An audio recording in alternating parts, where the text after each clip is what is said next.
Hello, Robin. Good to see you. Good to see you too. So, how about we start then by you saying, what's your journey into Quakers? How long have you been coming to Quaker Meeting? And, why did you start and how has that been going for you? And why do you Yeah, keep sure. calling yourself a Okay. Quaker?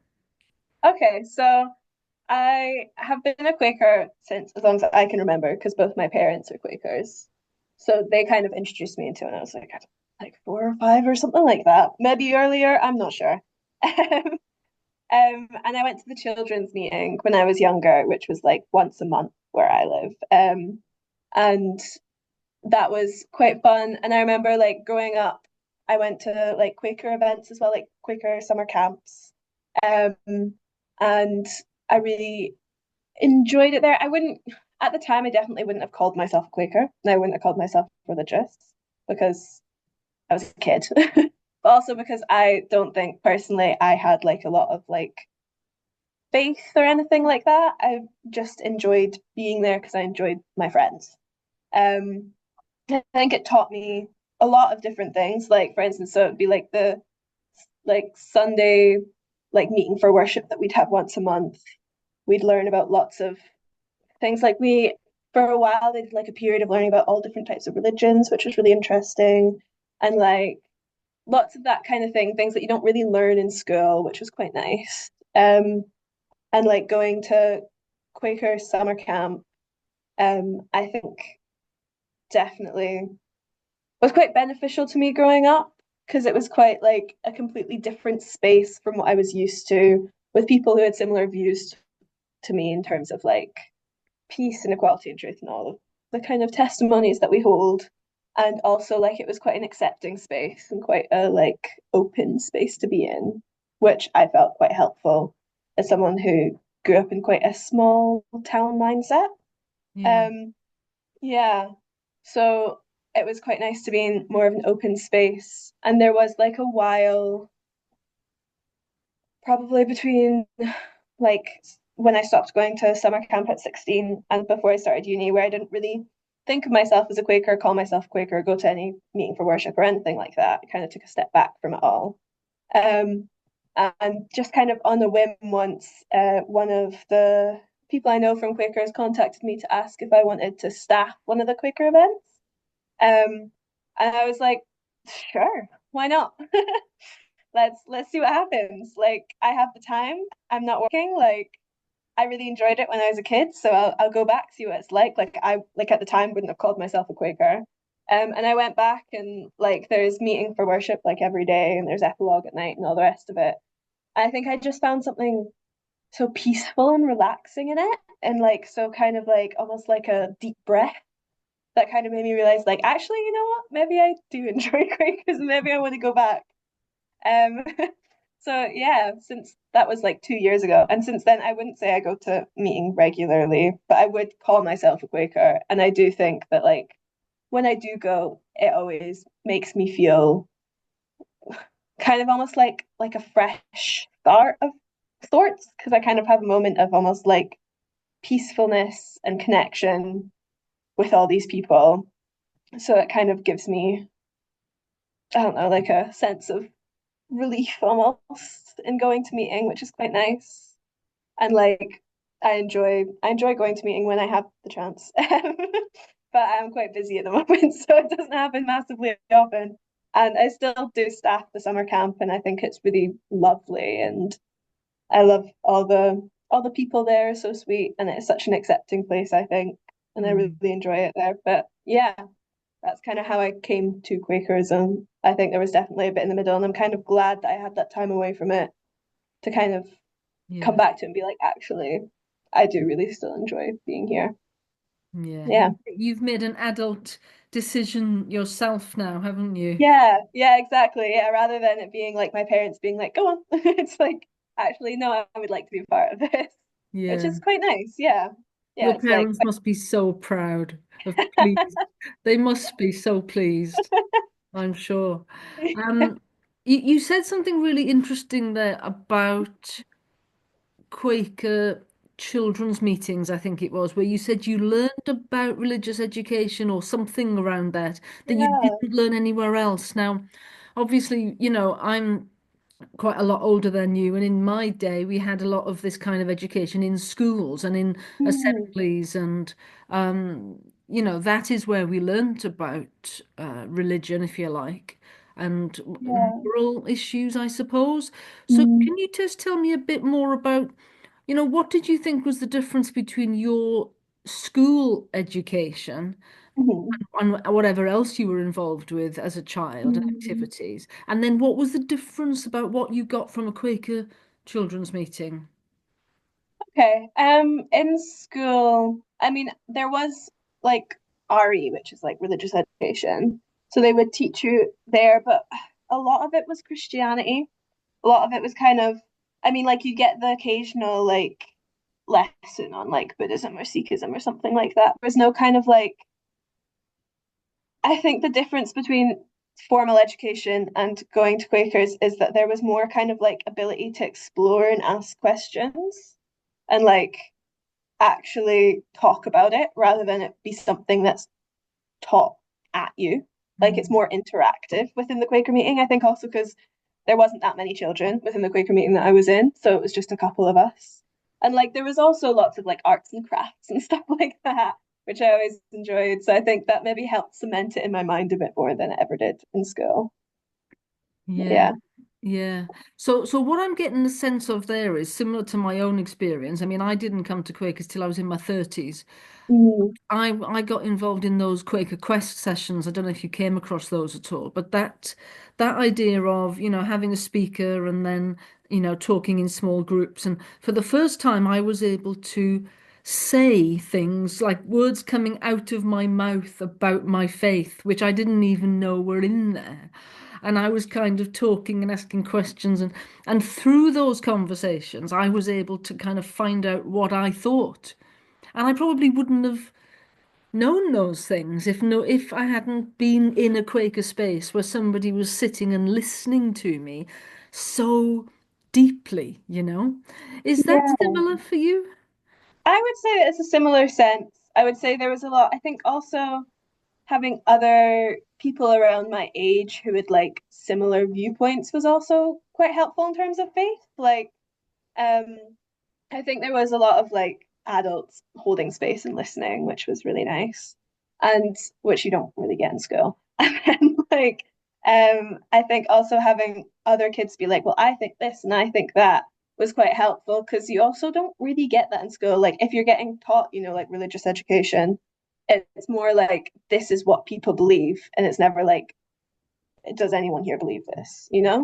So I think it was the ability to like explore and think about it. And I think also there was a couple different religions within the Quaker community that I was in when I was a kid. Like there was like a Buddhist and stuff like that who like could tell us about their personal experience. I think like experiential, like kind of review of that kind of thing is so important and like definitely, at least for me, something that I listen to and pay attention to more if I know it's like what somebody's actually like doing and you Yeah. can actually question it and they will give you the answers that they have personally.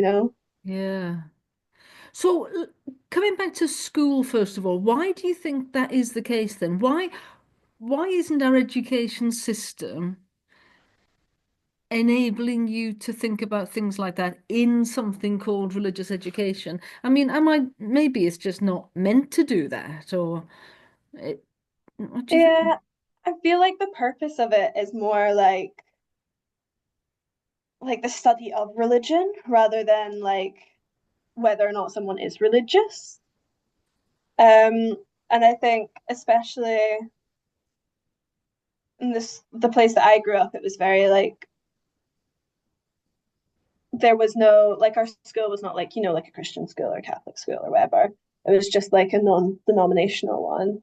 And I think honestly, maybe for like purposes of like so parents don't get angry, there was no sort of like influence on it. It was just kind of like this is what the religion is. This is the study of the religion, not like this is what I believe or this is what this person believes kind of thing, if that makes sense. Yeah, yeah. And I think that's the big shift between your generation and mine is that in school, there was just this kind of atmosphere that this is a Christian country and this is the culture we're in and this is the story of Yeah. Christmas, etc. And hymns. I mean, I've grown up in Wales, so a lot of hymns and Yeah. singing and things. And it feels to me like perhaps you haven't had that. I mean, have you got a Scottish accent? You I love it, the based, Scottish accent. Yeah, I mean, yeah, you're based in Scotland. Is that where you grew yeah, up? yeah, that's where I grew up in Scotland. Yeah, yeah. I mean, I know that there are a lot, like there are religious schools in Scotland, but I also know that most of the public schools in Scotland, like state schools, aren't religious. I mean, I know there's a couple like Catholic schools, but most of them are just like non-denominational. They're like, And that's deliberately so, I think, isn't it? yeah, Yeah. yeah, But it's, what yeah. do you think about that then? I mean, what's your reflections on that? You've just left the education system, the compulsory education system. You're still young enough to have good, strong memories of that. What are your immediate thoughts about that at your age now? Do you think that religious schooling or a break, secular schooling is Yeah. actually important? I think it's important to learn about religions. I don't think that schools should necessarily, especially state schools, should be religious. Like, I agree that they should not be religious. Um, Partly because there are people who, like, you go to the school that's in your catchment area, right? And, like, if you're going to a religious school and you're not religious, that's like a whole internal battle then of, like, well, I'm not religious. Why am I here? You know? But I do think it is really important to learn about religion so that you don't develop like these kind of harsh views or like mean views of religion. Like the best way to counteract that kind of thing is education. And Mm. I think they should teach it in schools. And I kind of think they should do a better job of teaching it. But like they try. They try. But would you agree, though, that the reason that you are now going to Quaker Meeting Yeah. is because you grew up with it and you experienced it as a child and you broke away from it and thought, I can, do anything, and you can still do anything, but you've actually chosen it as an adult. Whereas these children who grow up in secular homes and secular schools, they're never going to experience, are they? I mean, like, yeah, you're right. I think I chose it because I grew up in it, and I don't know if I would have chose it if I hadn't. But equally, I know a lot of people who found it on their own, like a lot of people my age who found it on their own, which I still find crazy because I'm like, how have you managed that? Like, where did you hear about this? Tell me about that then. Give me some examples. What are your friends that you've come across who found Quakers? I mean, how did they? Yeah, it is crazy. How did they do I that? think so I know in one of the universities, I think it might be York, I'm not really sure. But one of the universities, they actually have like a Quaker society within university. So like it's a society that people can join and be like, okay, cool. But I think from quite a few, or at least the ones that I know who have joined it, they've joined it through either like if they're really interested in politics, that's how they found it, which I think's quite intriguing, but also makes a lot of sense. Or like if they're really into like really specific niche sort of communities like Extinction Rebellion and stuff like that, they've kind of found it through these communities.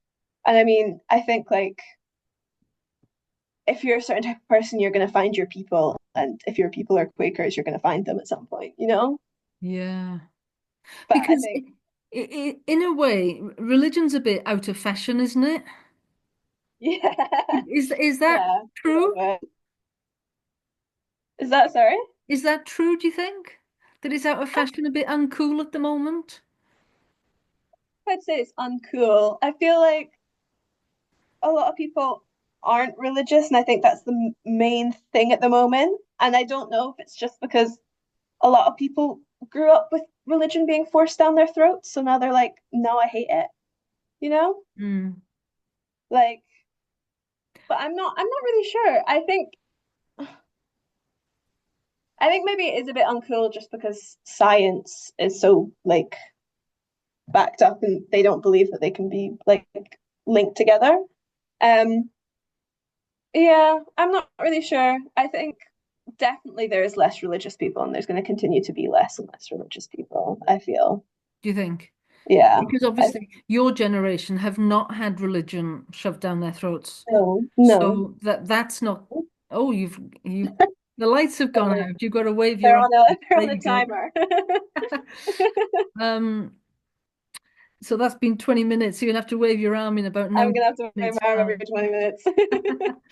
Um, so So where were we? I've forgotten what we were talking about there. Religion not being cool and Yeah. people finding it through politics instead. Yeah. So they found it through things like environmental activism Yeah. and things Yeah. like that. And you Yeah. said about, you're going to find your people or your tribe in some way. So Yeah. does that mean then that we can expect that the new generation of Quakers are going to be more political and less religious? Kind of think so. Yeah. Like, I think a lot of, I mean, I also know a lot of Quakers my age who are religious, but most of them are, no, all of them, I think, are also very political. And they have very strong viewpoints on what they hold politically correct, which is very fair. But yeah, I think a lot of people my age at least are quite political. And at the summer camp that I staff at, I would say a lot of the kids are very up to date on politics and what's going on in the world, which is really interesting to see. Yeah. And what give me a flavor of that then? I mean, what are the kind of politics? Is it quite uniform? Is it like you can say, yeah, this is what young Quakers think, or is it quite mixed and diverse? I think it's funny because I think there is definitely a diversity to it. I think there is a little bit of everything, but I think it is more left and central in terms of politics. Yeah, yeah. Definitely. I mean, I'm sure out there somewhere there is a right-winged Quaker, which, but I would Well, say, well, there's certainly right-wing Quakers in older generations, but you're yeah, absolutely right that they're few and far between. And it's a kind of a leftist yeah, or centrist religious group, really, isn't it? yeah, I would say so, yeah. Yeah, yeah. So within the leftist circles, would you say there are specific campaigns that matter to your age group of Quakers? Yeah, I would say that there's definitely, or at least in the Quakers that I know, I'm not going to generalize to everyone because I don't know everyone. Sure. There's definitely environmental activism, um, and a lot around like LGBT community, and those I think are definitely the main two that I can think of on off the top of my head. Are Yeah. like those are the two like very like pro Palestine, pro like getting rid of fossil fuels, that kind of thing. Yeah. And do you get a sense of why those are the main issues? Like, does that make sense to you? Do you know why that is? I would say it makes sense to me because, like, you know, the five testimonies of Quakerism are kind of anchored in those arguments, you know, like sustainability, very environmentally friendly, simplicity, very environmentally friendly, equality, very linked to like pro Palestine, very linked to like LGBT community acceptance, that kind of thing. And like you've got truth, which is very linked to activism in general. Yeah. And yeah, yeah. Where does God feature in that then? I don't know. I feel like to be an activist, I think you probably do have to have a strong faith and a strong sense of morality. And I think Yeah. there's definitely a sense of God within that. And how much are you talking here about your own personal views? I mean, I don't want to put you too much on the spot, obviously, but so far we've been talking about generally amongst young Quakers, we're getting these kinds of two big areas. What would you say Mhm. are your main concerns about world politically? I mean, I'd say I agree with them. I would say very much like environmental issues is like climate change, very at the forefront, very climate action should be something that we should be doing. Yeah. And I think especially at the moment with the whole trans rights and the gender bills and everything like that, we definitely do need to focus on that and on inclusion and gender equality and that kind of gender activism and also pro-Palestine, very, very important at the moment. In And give me some sense then of why you think that pro-Palestine is a Quaker issue, or maybe it's not. But why is that then? Because we do have, for example, we have Jewish Quakers, yeah, who have yeah. strong affinity to Israel. So what do you have any sense of where that comes from? I mean, I think it comes from personally, in the Quaker camp that I went to, we had a like link with a school in Palestine. So two Palestinians would come over every year. Ramallah, is it? Um, yeah, yes, yes. And I think amongst at least me and the people that I know, therefore learned a lot about Palestine growing up and a lot Yeah. about the conflict.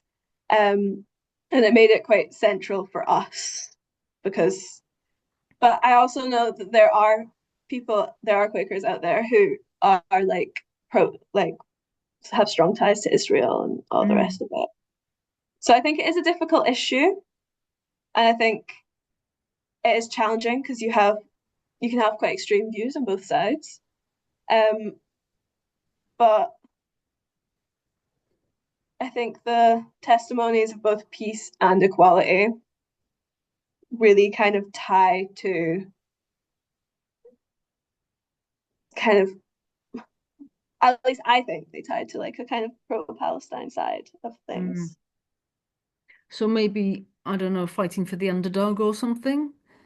Yeah, I think fighting for the underdog, but like also fighting to just stop genocide, you know, as a general thing. Yeah, yeah. Yeah. And talk to me about where you think, like, I'm assuming that, there's a lot of conversations about this amongst young Quakers then, and there's Yeah. a lot of maybe campaigning or conversation, and Mm. maybe you get speakers or something. I mean, where do you get your support from? Where do you get your information from, your news from? How do you keep updated? I think there is, so I know there is a couple Quakers who are in places like, well, not necessarily Palestine, but like Lebanon and stuff like that. And they're very updated with, obviously, because they're there. And you hear news from their side. And I think, I mean, personally, like obviously I can't say for everyone because I don't know where everyone gets their news from. But me personally, I feel like I get my news from other people, other Quakers, and I think I also get my news from the news, of course, and from like political people and journalists and all the rest of it. Um, but I think, uh, yeah, I think it's a lot of like, you talk about it, you learn about it, and I think there is still a lot of questioning of like, is this true? Is this correct? Like, where's your evidence for this still? Which I think is good. Like most of the things that I talk to my Quaker friends about in terms of news like that is very much like, where did you find this? So I found this here. Like this is the statistics from this paper from, so like I think it is quite backed up, which is good. Yeah, because one of the things that worries me is this idea of echo chambers. Do you know what I mean by that? Yeah, That if we only just talk to the same group of people and we only ever get our news from one particular source or maybe two different sources and they're all saying yeah, the same thing and we're all backing each other up, there's a real yeah, danger in that, isn't there? I mean, yeah. does that worry you? Do you see evidence of that happening? Is that a worry? Mm, I don't know. Well, I mean, yeah, it's a worry in general because I feel like there are definitely people who do kind of have echo chambers of like, oh, I've heard this here and I've heard this here, and therefore it must be true. Um, but from what I've seen and what I've read, Quakers tend to be very educated. That's true. Yeah, and they tend to, I feel like echo chambers, and I could be wrong, but from my point of view, I feel like echo chambers tend to happen when there isn't as much education involved, and it's more just taking what people's words as gospel and like as the absolute truth rather than like as something that is subjective and there Yeah. needs to be more than one place for it to be backed up. And I feel like that is something that a lot of Quakers feel. Like I did actually have a discussion with some of my Quaker friends about what is the testimony of truth? Like, is it our truth? Is it the truth? Is there one truth? Is there more than one truth? Whose The truth are we meant to answer. go off What's of? the You know? answer? Exactly. And we were thinking about it, and it was kind of a like, well, like speak our own truth, and be able to stand for our own morals and kind of stand in that rather than have one specific truth of whatever. And I think there was also a talk of like Quaker faith and practice and how you can take from that. It is subjective, a lot of it, and you can take meaning from that. I mean, there's also parts that aren't subjective, but Hmm. there are like a lot of parts in there that you can take and you can apply to your own situation Yeah. and use as your truth. So would you, I mean, one of the things I like to say that it's my, it's my what can I say about the truth? So it's, my observations and my experience of the truth. It's, I suppose, how I see it. Um, so would you say that there's nothing that we agree on, that is there is a reality that we can all agree on? You think that it's all subjective? I mean, personally, yeah. Yeah.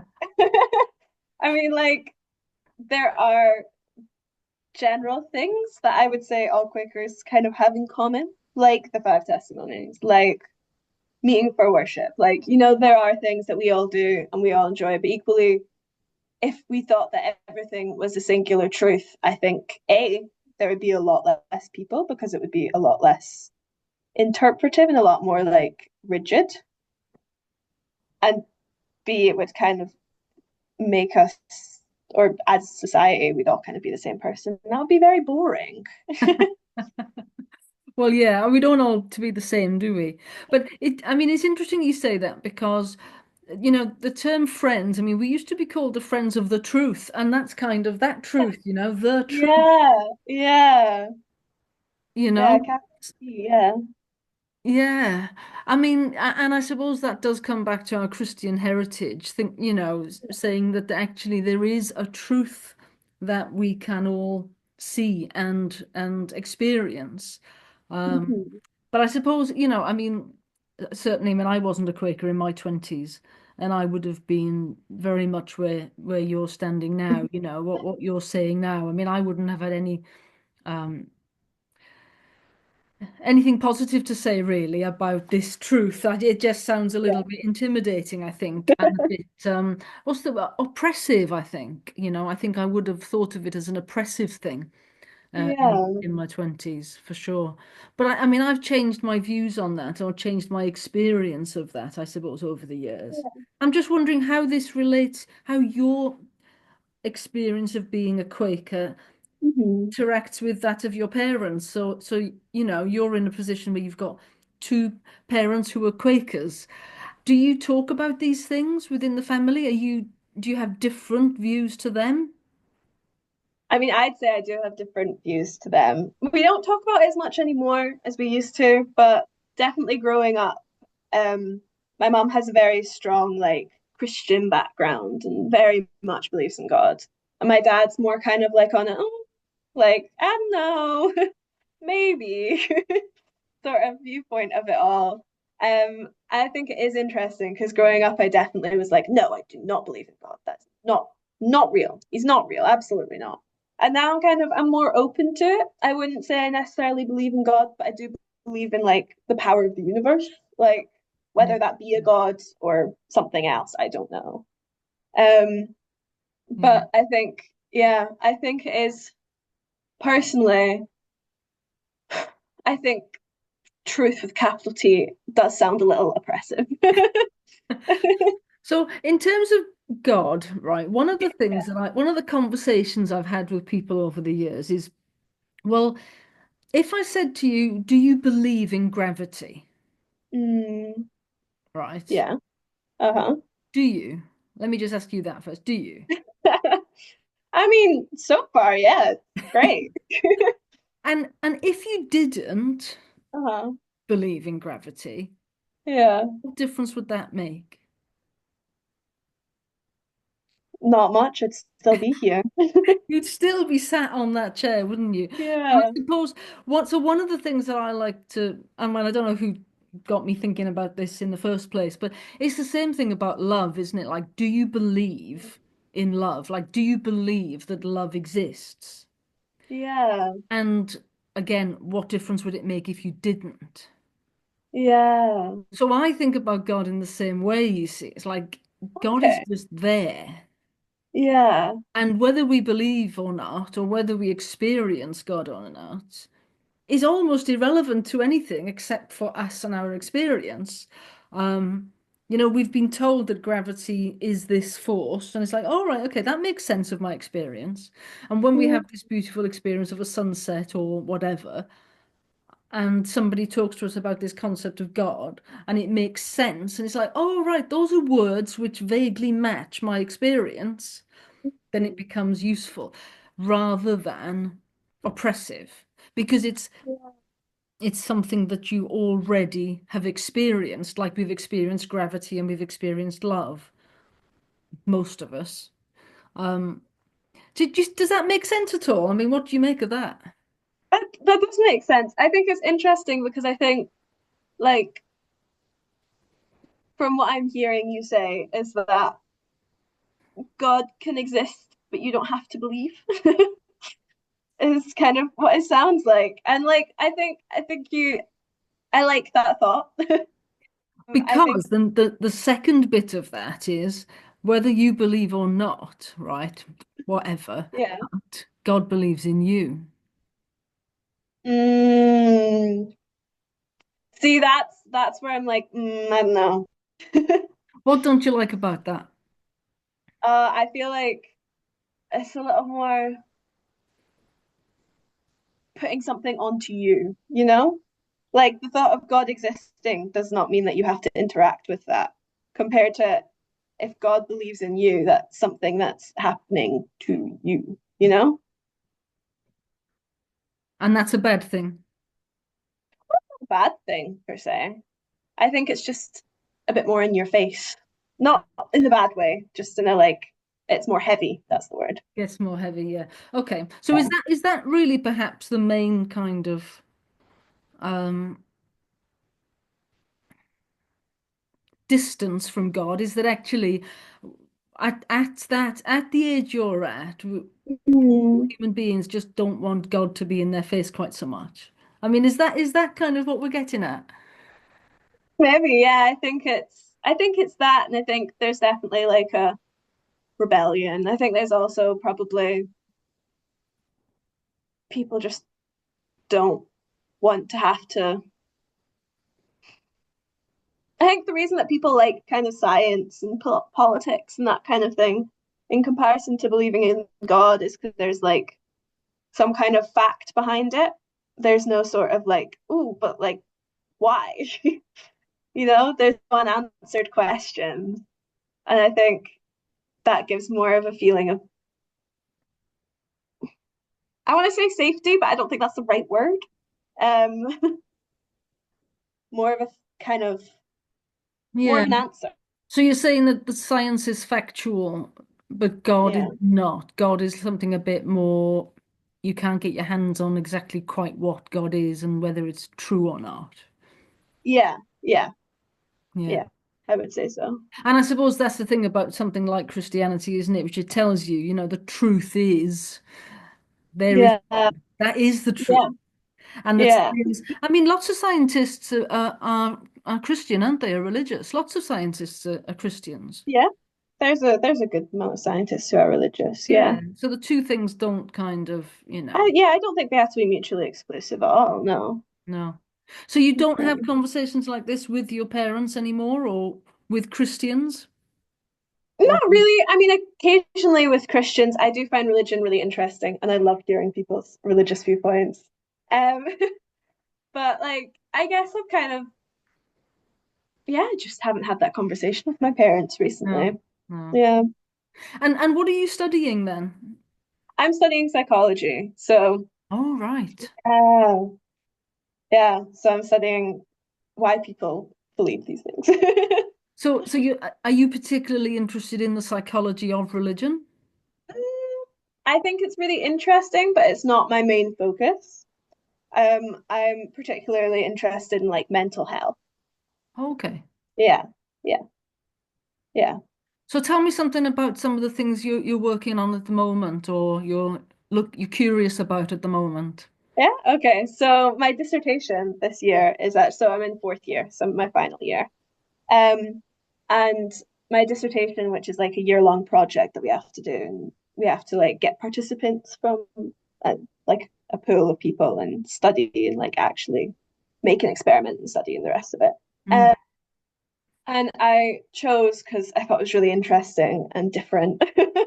I chose to do mine on the LGBT community within Quakerism and how they feel their identity and faith interact. And like going in, looking at it kind of from a perspective of like, obviously, because I can't, it's subjective because I am a queer Quaker. So like going in, looking at it from an inside point of view, but also kind of taking in the mental health behind it. So like, does Right. your identity affect your faith? Does your faith affect your identity? Because there's a lot of papers on how if you're religious or if you hold faith, you're like statistically more likely to be happy and statistically going to have Right. better mental health, right? Yeah. Um, but if you're part of the LGBT community and you're religious, you're actually statistically more likely to have mental health problems and more likely to be unhappy. Right. But a lot of that research is done within quite oppressive is not the right word, quite strong Christian, like Mormonism, like Catholicism, like those kind Mm. of things in Yeah. terms of like people from the LGBT community who are in those. So, like for instance, there's this one paper that I read about Mormonism, and they call like homosexuality same-sex attraction. They look at it as like a kind of disease or like a problem. Um, and obviously, the people who had this affliction of same-sex attraction were all very unhappy and very much like, no, no, I'm sorting it out. Like I'm basically going to conversion therapy so that I can be Mormon. And like I do not feel comfortable in my own identity, in my own skin. I'm trying to find this new identity. And I think it would be really interesting to do this kind of research, but in a like faith or religious background of Quakerism, because personally, and this is very subjective, I feel that it's a very accepting community. And I feel like, and I mean, there is evidence to back that up, like all the activism and the fact that there is like um, Quakers' view of sex towards sex. I think that's exactly the title. I'm not sure if that's the exact title, but Towards a the Quaker view of pamphlet, sex in yes, that one. 1967. Yeah. Yes, yes. Like it came out in the 1960s and they're saying like homosexuality is not a disease and it's like you can love who you love and it's the fact that you love that's the powerful thing and like all this kind of thing. And I think it would be really interesting to look at how people who within Quakers, if they are happy, if they feel that they can be their true identity, if they feel that their faith makes their identity stronger or Mhm. less strong or all the rest of it. Yeah. Yeah. And what have you found then? I mean, what's the answer to this? This sounds great. Well, it's ongoing, so I have no answer as of yet. But from the interviews that I've done so far, and I've only done two, so we're not very far in. It is it is interesting because one thing that has come up consistently, and consistently I say twice, so like take with a pinch of salt, is the how Quakers view gender and the argument of transgender people and gender affirmation and like using pronouns and like the different Quaker meetings and their own views on it. And I think it's really interesting because since like, I'm not transgender, I'm cisgender. And well, I'm non-binary, but still. Since I personally haven't had to interact with Quakers very much in terms of that Mhm. specific thing, honestly, it just kind of completely went by my radar, like right over my head. And it is really interesting to hear what people are saying about it and hear how it has affected people's identity and their mental health. So where do you think this is going to go then in terms of your own dissertation? I mean, you've got your own opinions on this. You're finding all of this stuff Yeah. out. You're going to write your dissertation. What is your hopes for, I don't know, solving our mental health or improving our religion or how does the psychology of it Mm. kind of lead? I mean, I think my hopes is to just give people a better understanding of what queer people within Quakers feel and go through and like, because I mean, sometimes I know Quakers are very straightforward and they will just ask, but sometimes it's kind of uncomfy to like sit and ask someone, so you're gay. Like, how do you feel, And Yeah. like, I don't think that's necessarily the easiest way to go about it, although that's kind of what I'm doing. Um, but like, I think, after like a meeting for worship, just going up to someone being like, hey, you're gay. Like, how do you feel seen? Do you feel accepted within this meeting? Is maybe kind of difficult to do, and it might be uncomfy because I mean, some of the people I'm interviewing I know, but some of them a lot of them actually I don't know, which I think is quite helpful and makes it a little more subjective. Yeah. Um, yeah. So, So I mean, I'm married to a woman, so, and I'm very happy. And I think I'm very mentally healthy as well. perfect. Um, so that there's a little bit of additional input Brilliant. into your research for you. I mean, one of the things, let's talk about representation. Mhm. And I don't know, I think I'd call it representation because I mean, if you look at across Quakers in Britain, Yeah. Yeah. there's quite a significant number of gay people, trans people Yes. in quite prominent positions. Yeah. Is that right? Yeah. So, Yeah. on the face of it, I mean, that's another Mhm. piece of evidence, isn't it, in terms of Yeah. where there is kind of visibility, if you like. Yeah. What I what think exactly. what do you think about the fact, though, of, you know, somebody's, if you like, behavior Hmm. and character or mental health issues, actually, Yeah. which prevent them from being happy Hmm. or being accepted or being Yeah. given a position.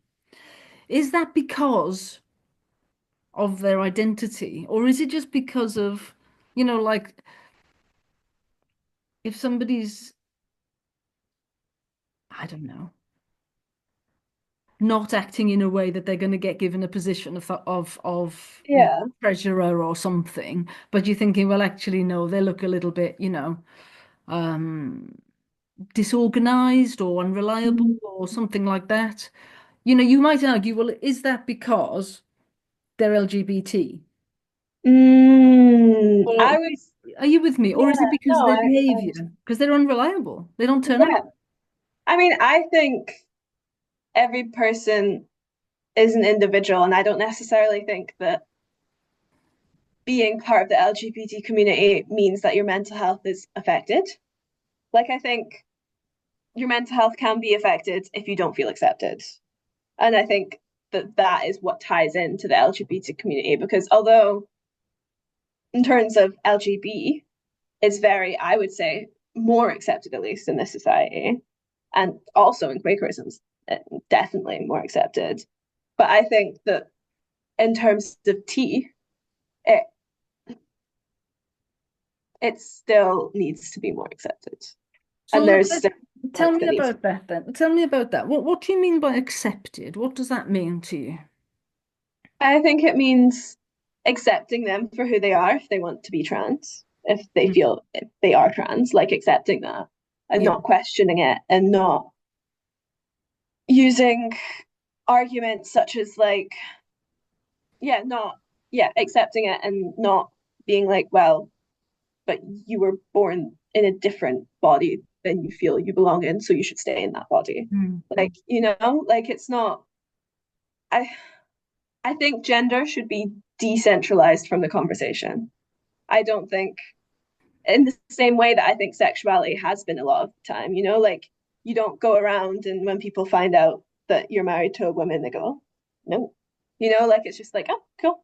No, certainly not within Quakers. I mean, Yeah, it's almost the norm, isn't it? I mean, it's yeah, exactly. yeah, Yeah.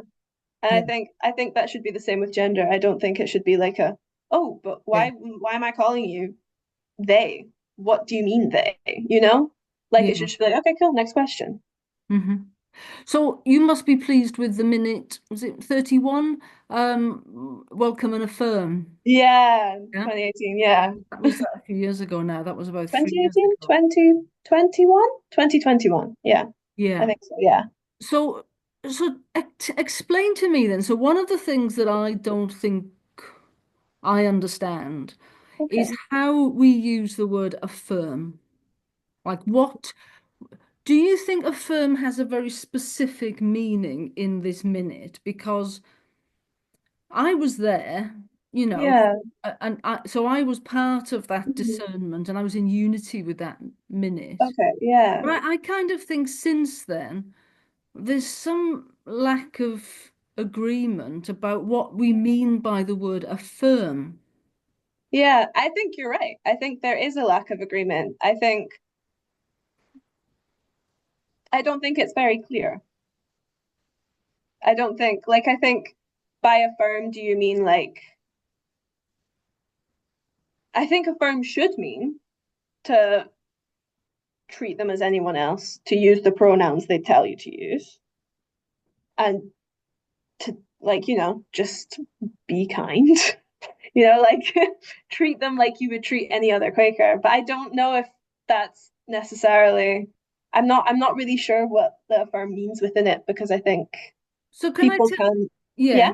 shall I tell you what so I kind of thought that affirm Mm-hmm. means, much like what you've just said, that, but Yeah. I'm going to use more religious language than you. Of course, But please go.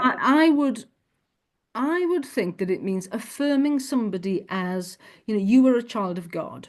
Okay, Mm-hmm. affirming you as a Quaker, affirming you as a cherished member of this spiritual community, Mm. affirming you as a valuable human being of equal worth to anyone else, precious, unique child Yeah. of God, that kind of language.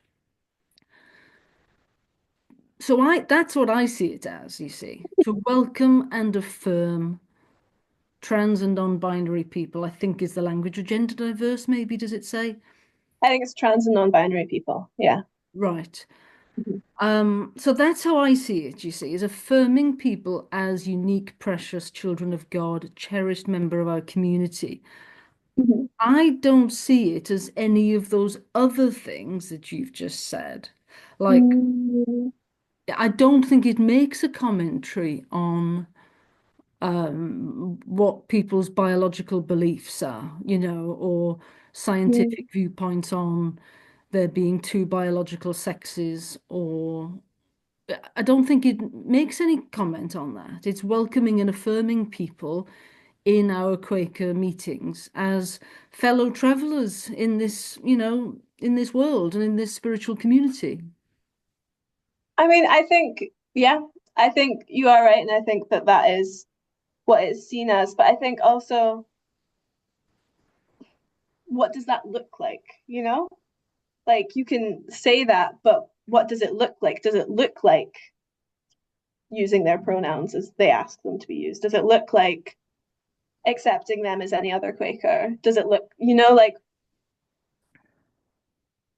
Well, an internal accepting them feeling as and any other external action? Quaker, so I think what we're getting to here is, so for example, if I'm talking to you, Yeah, I don't need to use pronouns because I'm talking to you. yeah, of So you're not course. using pronouns for me and I'm not using pronouns for you No, because we're talking but to each other. yeah, yeah. So most of the time, if I'm going to welcome and affirm somebody, Hmm. pronouns are not even a matter of our conversation with each other. No, you're right. Yeah, but when they are, then like, because for instance, if you're having a conversation within like a business meeting or something, right? And Yeah. you're saying he, she, they said this Yeah. to a group of people, being able to be like, use the pronouns that they want to be used will make Yeah. them feel a lot more comfortable within that community of people. Like, I don't think it's like a big thing. I think it should just be a thing that happens. Well, it is in your age group, isn't it? In your age group, this is like the way that you all want to live your lives and the rules of social engagement. And you just all think, I think, you've agreed that and you think that's Mm. great. Um, and it seems to me that the Quakers are a kind of a space where there's the freedom and the openness for you to do that. But do you Hmm. see that older generations are kind of a little bit more cautious around that and would say, well, I hold biological views about sex and I just won't use pronouns. I don't want to upset you. I don't want to make you feel uncomfortable. But obviously, I have to act with integrity myself to my own viewpoints. Would you want people to be going against their own sense of integrity? Mm. I mean, I think there's a difference between going against your own sense of integrity and going out of your way to make someone else miserable or make someone else feel uncomfortable even. Like, I Sure. think fair enough if you don't want to use any pronouns whatsoever, Hmm. but you got to keep that across the board, you know? Like, that is your decision, that's fair enough, but equally, you can respect someone else's decision to want to go by they, them, or he or she or whatever, right? And like, it's not, or at least I couldn't see why, personally, it would hurt someone else just to use a different pronoun. Like, it's not, like, fair enough if you get it wrong, that's okay. That's, Hmm. no one's asking for everyone to get their pronouns right all the time. They're just asking to be considered. So coming back to this idea of we've all got to live together, haven't we, as a Quaker Yeah, community, yeah, yeah, and we want to live together peacefully and in yeah, a of friendly, course. supportive way. Getting these kinds of intergenerational, often, but just interpersonal, um, Yeah. points of tension, potentially points of awkwardness. I mean, it's important that we kind of try to manage it carefully and respectfully. Um, Hmm. how do you think we manage that at the moment then? Because it seems like your generation is quite angry with my generation for having our own views about, Hmm. how we want to speak. Um, do you feel that we get it right? I mean, are we getting a respectful balance at the moment? I think I think overall, yes. I think overall there is a respectful balance, but I have heard both sides, and I have heard that in specific meetings there's not. And I have heard people be like, yeah, I don't go to my meeting anymore. I just go to general meeting because I feel seen there and I do not feel seen in my own What do you meeting. mean general meeting? Like yearly meeting. Sorry, that's what I mean. Oh, okay. General yearly meeting. Yeah, I sorry. see. Yeah, yeah, yeah. Yearly meeting. Yeah. So people don't go to local meetings because Yeah, they don't feel, sorry, what did you say? they don't feel accepted or seen as who they are, or they don't feel they can have that conversation with people in their meeting. Right, right. So what about you then? Do you feel, what did you just say, seen and accepted for who you are? I think I do. I think the meeting that I go to is a very accepting meeting, and yeah, I think I feel seen and accepted in my meeting. Yeah, yeah, yeah. Yeah, Well, I mean, in the end, we can only really talk from our own personal experience, can't we? yeah, You know, yeah, exactly. I always think it's, standing up for other people is great, but actually we've got to give people, empower people, give people space to be able to Yeah. speak for themselves and really say what's going on for them and their experience. Um, so what's your hopes for the future then? I said we'd finish up by thinking Mhm. about what is the future of Quakerism. So what are your thoughts on that at the moment? I feel like I don't have enough information to be like, I have this exact viewpoint of what I wish Quakerism looked like. I think we're doing pretty well. I think, I mean, I know that the population of Quakers is declining. And I don't know if I have a solution for you on that one. I have no No. clue. Well, I mean, it's down to around 10,000 of us, which I still think is a lot of people I myself. think that's a lot of people too. Um, but I'm just wondering then, I mean, are you hopeful that you will still want to be part of this thing called Quakerism? Hmm. Do you think that there's any worries you have about how it's going? Anything around its how religious it is, how political it is, the culture of it, anything in particular that you have hopes or fears? I mean, I hope it kind of stays at where it is. Like I like the balance of religious and political that it has. And I think it has things for everyone in there, you know? And I hope that it remains as accepting as it is and it remains as kind of like in terms of faith, like there is people who are more weighty Quakers and more faithful, and there are people who maybe don't believe in God. And I hope it remains that way because I quite like it. But yeah, I mean, I hope I hope that it does continue to be have activism within it because it always has, and I think that is quite a big part of being a Quaker. But I also hope that it continues to, have Quaker faith and practice and have those more faithful people and the people who do have more religious views because I think they're needed. I think you do need to be able to, sit down and be like, no, but God believes in you. I think you need that in Quakerism for it to be Quakerism. Yeah, yeah. Well, that's great. I mean, that's a very positive and hopeful view, Robin. So thank Thank you very you. much for finishing up with a kind of a positive, hopeful future together. So thank you very much for your time, for speaking to me today. Oh, thank you for asking me the questions. Great. And all the best for your dissertation and your future. Thank you. All the best for your podcast, well, your YouTube channel and your Yeah, continued documentaries. thanks very much.